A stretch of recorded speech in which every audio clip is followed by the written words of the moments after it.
No, it's actually May 1st. It is not April 1st. It's May 1st, 2012. And I forgot to pay rent.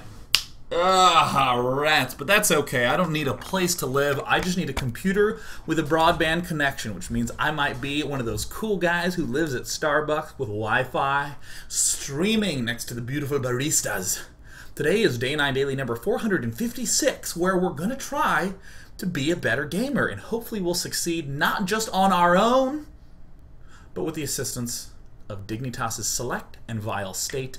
The game is really cool. It's an hour-long Terran vs. Protoss, where the big thing that I want to focus on is this weird mid-game period where we no longer have clear plays, and we have to figure out how to get an edge on the fly. Yeah, I think that's a pretty good introduction to that. We'll go into it more in depth in just a moment. Just wanted to give the usual smorgasbord of announcements. The big thing, and I even took notes. Aha, yes. Oops, and I need to turn off this monitor. As you can tell, it's been a flurry of motion. In 2 weeks, on May 11th and 12th, I'm going to be at the MSI Battlegrounds LAN. That's up in the Green Forest LAN Cafe in Ventura, California. I say Ventura, and I'm suddenly not sure that that is the city. But I tweeted about it earlier today, so go to my Twitter, twitter.com/day9tv, and you'll see a link to the Team Liquid thread with all the necessary information and all that good stuff. I'll be casting there. It's actually within driving distance to my house, and it's not going to be of the epic scale with tens of thousands filling and brimming the auditorium. It's going to be many hundred. Hopefully we break into the 1,000 mark, but either way, I'll definitely be there, and because it's going to be not the epic, gigantic, earth-shatteringly big crowds, hopefully I'll get to say hi to everybody. So that'll be happening next weekend on Saturday and Sunday. And some other players who are there, I have a list: Empire, Violet, EG's Machine, dSeleCT, who we're looking at today. It's Gosu players are going to be there. Quantic Flow, nice mixture of players going to be there from the area, and hopefully more of you show up to say hi and high-five me. I'm sure there'll be a stream link for that up on Team Liquid when it's live, so just go. And when you're there, you better have a high-five ready for me. And I don't want you to be one of those people who tries to high-five hard. Who does that? I'm normally such a calm, laid-back person. I like laughing, and I like bunnies. Listen, I have 2 bunnies within arm's length, just being cute around. But if you give me a hard high-five, nothing tilts me faster. Frickin' people. I will demonstrate my physical prowess with this vicious high five. To punch someone in the jugular. How's that for a good high five? And I feel like there's another announcement that I have to make. Sweet. Of course, many of you know that on May 25th, 26th, and 27th, if you're in Austin, Texas, I will be commentating at the Red Bull Battlegrounds and helping out in DAT production as well. So if you want a high five there, do it. Just come and high five me. I would love it if you came. That would be so great. Let's go ahead and hop into this game between vileState and dSeleCT.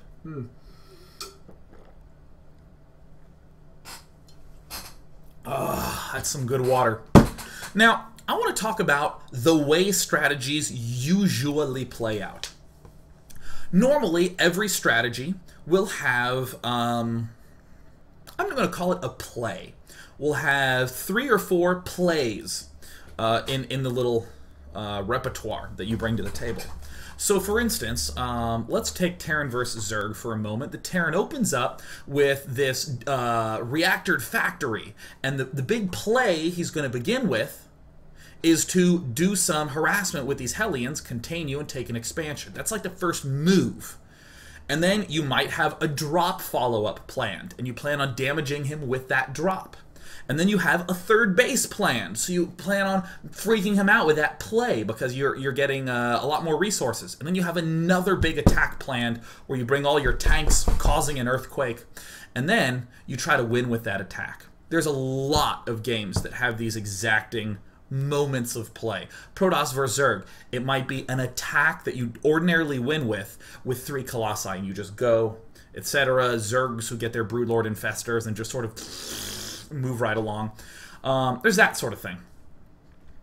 The issue, I wouldn't say, is when you lose or win with those plays, Because normally you'll either be happy you won, or you'll say, well, I got to rework it a little bit because it lost. The issue comes when you don't really fail, but you don't really win either. And so you're kind of even. You're just still in the game. And for instance, Protosses generally tend to like this because they get the money mix of units where they have Colossi, Templar, Speed Zealots, Blinkstalkers, Immortals. They have everything they want. And they're going to try to win with that mix. But what if the Terran also has his money mix, right? There's these kind of moments. Literally, I cannot describe it any better than it's kind of with the way it ends up playing out. But what we're going to look at in this game is very brilliant mid-game decision-making by both vileState and dSeleCT, and we're hopefully going to use that as a nice benchmark, as a nice illustrative example of how we move our armies and little tactics that we can do to help us get an edge when it's a seemingly even game and we're maxed. Wow. I'm going to be honest, I trip over and mess up a lot of intros. I thought that was pretty clean. Ha, ha ha, little victories. Let me just note that when I do a shitty introduction, I'm totally aware of it. As the sentences are emitting from my mouth, I'm like, is that what they have to listen to? Is that what's going to help them be a better gamer? Oh my god, I'm so sorry. And then I like backtrack and do all that. But hey, you know what? Hopefully we're beginning this with a semblance of clarity on this fine Tuesday. Newbie Tuesday? Not necessarily. It's just Groovy Tuesday. Aw, yeah. Big booty, big booty, big booty. Aha. And yes. vileState is going to spawn down here in the bottom left. And dSeleCT is going to be spawning in the top right. And of course, dSeleCT will only ever say things that enhance his identity as a total ridiculous baller. Poppin' bottle like a G6. Like a G6. Like a G... Like a G6. Okay, cool. Both these players are not nearly as uncool as I. Are you back in North America? Says vileState, the usual sort of burbling at the start. What the fuck? Says dSeleCT. I was in NA for long now. Wow, didn't know. It's a pretty sharp transition to be singing like a G6 to each other to what the hell, you didn't know I wasn't in America? You're an ass. But either way, what we're going to do is we're going to be, at this early stage of the game, we're going to be looking at these plays, what the big plays are. And when I say plays, I want to emphasize that a play is just a winning move, where you're thinking, this is how I'm going to get my edge, is by doing this thing. For instance, constantly building probes is not an edge, right? You're not saying, oh, I'm just going to play normally well, and that's going to be my edge. If you said something like, I'm going to devote only chrono boost to probing in order to get ahead in economy, that's a little bit more of a reason. Right now, what we're seeing vileState do is he is doing an expand on 17, followed by the gate on 17. Normally it goes 17, 17, 17, 17, but it looks like he built an 18th probe. No big deal. We're building our assimilator on 18. So what is the play? vileState is essentially declaring at this point in time, I am someone who is going to just be crushing you with economy in this game. Select, right now, I wouldn't identify anything too noteworthy at this point. Sure, he's going for a one barracks play, followed by an expand. That's a little bit more, I guess, I don't want to call it common, because whether it's common or not has nothing to do with where your edge is supposed to come from. But this is a pretty reasonable expansion timing, where again, you are kind of going for this edge in economy, but state is going to be way ahead in the economy region with all the chrono boosting he's going to be spending on probes. Now, these sorts of chrono boosting on these zealots, this is not a play. This is not a way you're going to get an edge. This is vileState just going, I haven't scouted what you could be up to, so I just have to do a precautionary measure. And I want you to almost envision, tent pegs for your plays. Like, I will early expand as Protoss to get an economy, and then I'm going to do this big Zealot Archon push for some damage, and then I'm going to do a third base following that up. These are the three tent peg to three plays. Everything else in between is essentially there to make sure that these tent pegs happen. Excellent. So let's go ahead and speed it up. And for this early period, I just want to think about things in terms of these big plays, just so we can clearly see them and identify them.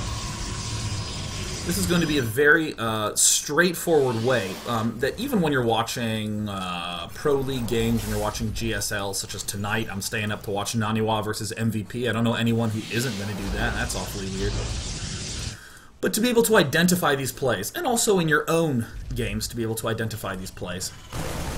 It's also like just generally being good with his control, being on point. So, simply getting the stim pack is one thing, but if you have an attack planned where you're going to get stim and immediately push out and do a big set of damage, that I would describe as a nice little play. What Select appears to be doing is going for a 3 barracks, very fast medevac, and he's going to be pushing once he has stim and the 2 medevacs. Very simple play. And again, notice that it's going to be big damage, or crap, I got distracted for a moment. Come on, brain, come back to me. Where did you go, brain? I'm actually gonna hide the chat to try to refocus. People are talking excitedly about the GSL. I'm like, yeah, GSL. Oh crap, I'm in the middle of a show. Oh my god. Oh yeah, what's particularly noteworthy about the definition of a play is if you can win the game right there. I'm going to be pushing with this Marine medevac force. I could maybe win the game right there. Okay, then that's kind of a key element to your play. If you're getting overeager and, like, if right now, let's say you are Select and you have planned on going for this very fast medevac plus stim play. If you scouted your opponent and you thought to yourself, maybe I could kill him with my Marines right now, that's a problem. That's a big problem. You don't want to have too much of this like dynamic doing stuff on the fly. If you just have 2 or 3 or 4 plays, you're going to be in good shape. Nothing too over the top. State, going for a pretty typical +1 armor, getting his Twilight Council up, will likely be going for leg speed. Boom, there it is. Killing off these rocks so that way he can get his 4th expansion secured. And following it up with the Templar Archives. This is a nice little build by State. I was talking a lot about the plays, like identifying what they are, but I haven't really said the why of these builds too much. So State is essentially going for a really fast expansion, and what he's going to be doing is going, because he has identified his opponent is early expanding and is fairly confident of that, he's going to be going robo-free play, just building upgrades, zealots with legs, archons. Hell, he might even go a little bit more passive than that and research storm. All of this is a way to get a nice lean army to get up a 3rd base very, very quickly, and to be able to push back against the Terran very, very hard, very early. So State actually isn't going to have that many units. Yeah, look at that. Storm. Straight passive mode. Works on this map largely because you have a ramp here and a ramp here. So you can park a Templar here and a Templar here and just storm anything that tries to rock up the ramp. You have to be a little bit careful with drops, but the fact of the matter is you have 4 gateways, so you can produce very, very cleanly out of all of them at once. Now, Select's early game is focused largely around this play, where we essentially get stim quite early on, following it up with Combat Shield, and when our 2 medevacs pop, we insta-push with an almost all-Marine army. Just a statement that for some reason I saw is not as well known as I think it should be, that Marines are amazing against gateway units. Marines are pretty bad against, I think, obvious things like Storm, the Colossus, they're really bad against, but if your opponent does something like opens 5, 6, 7 gateways, cut down on Marauders and way emphasize Marines. Even if he's going for a lot of Stalkers, it's tempting to just build those Marauders, but you only need a couple of Marauders and largely Marines dealing the damage output. In fact, on the Korean server, a lot of Terrans will often identify a Protoss going for a gateway mixture, which could be opening 5, 6, 7 gateways. or could be them going 3 gateway with 2 forge upgrading. Either way, the only thing that they can use to defend is just gateway units. And when they identify that, they literally go almost pure marine. Almost pure marine, faster third, and straight into ghosts. So, with Select's position, as he's moving out, he has done some poking and prodding. There's been some SCVs that have died. If we come to this unit loss tab, we see an SCV has fallen down. This push is going to be pretty safe no matter what, because if he's going largely gateway units, excellent. I have a bunch of Marines ready to go. If he's going for Colossus, it's only 9 minutes and 30 seconds into the game. It's difficult for him to have a lot of Colossus and range up. That's actually nearly impossible for him to have that. So we're just going to push, see what's up, and we're going to comfortably retreat.